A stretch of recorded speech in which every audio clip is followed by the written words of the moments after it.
Welcome back, everyone. We're joined by McGeorge School of Law professor Chris McCaley and Republican strategist Nick Merman. Let's talk about this, huh? So we just found out that Katie Porter has conceded the race.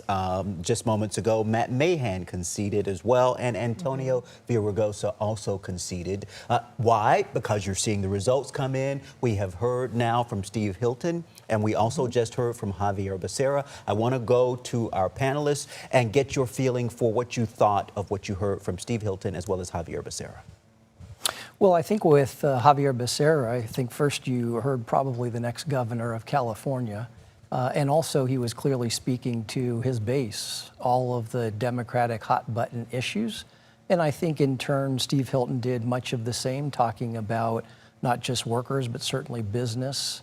But I think Becerra really spoke eloquently to Democratic base because he needs all those folks to turn out in November.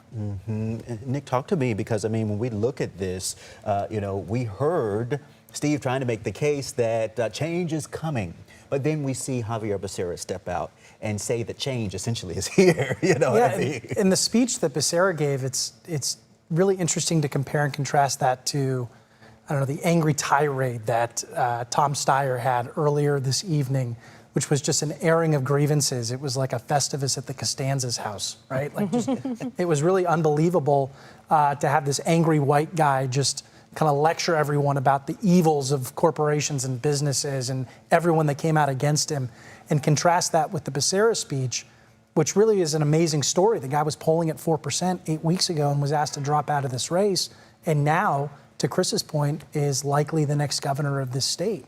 To see the two compare and contrast, you get a sense of why one is winning tonight and one is probably going home in a couple weeks. Right, we really saw Becerra rise after Eric Swalwell had to drop out of the race as well. Any other explanation as to his sudden appeal within these past couple of days, really? The Democratic establishment was looking for a winner, right? Folks thought Eric Swalwell was that guy. Tom Steyer is not a very likable person. He's this billionaire who spent over $200 million to try to buy the governor's mansion. And Becerra is relatively likable. He has high favorability ratings among the electorate. And he's not so much as a blank slate as he is like a magical mirror where you look into and you see what you want to see. The guy's been very pliable in terms of what his policy priorities are going to be.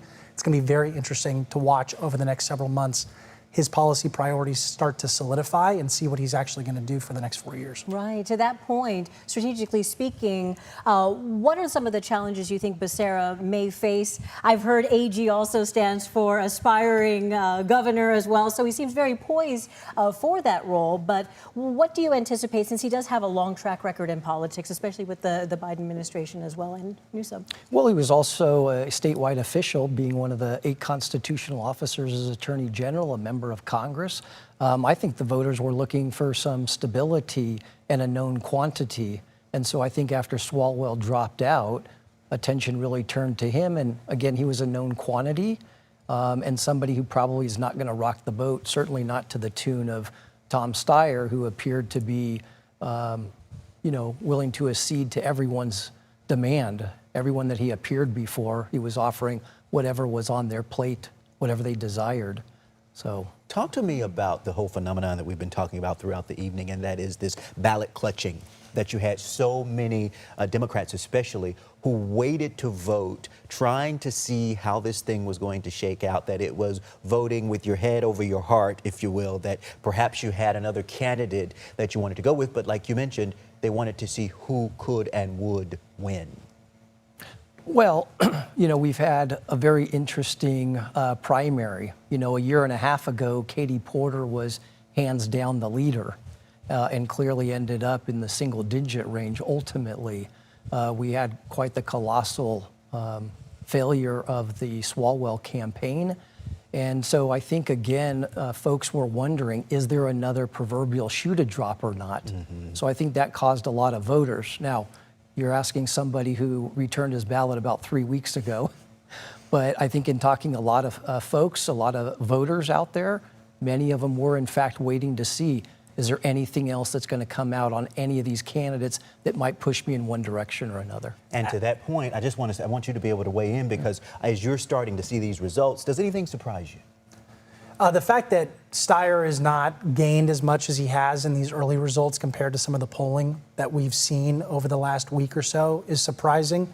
But to go back to something that Chris mentioned with the Swalwell effect, right, and people holding on to their ballots, it's like after you go through a bad breakup, you don't want to get hurt again. So folks didn't want to commit early to the next front runner in Becerra. And then you throw on top of that the American way of backing a winner. Voters want to vote for the candidate that's going to win. No one was really sure who that guy was going to be until the last few weeks. And that's why everyone's been holding on to that ballot. They don't want to vote for the guy who's going to lose. They want to back the winner.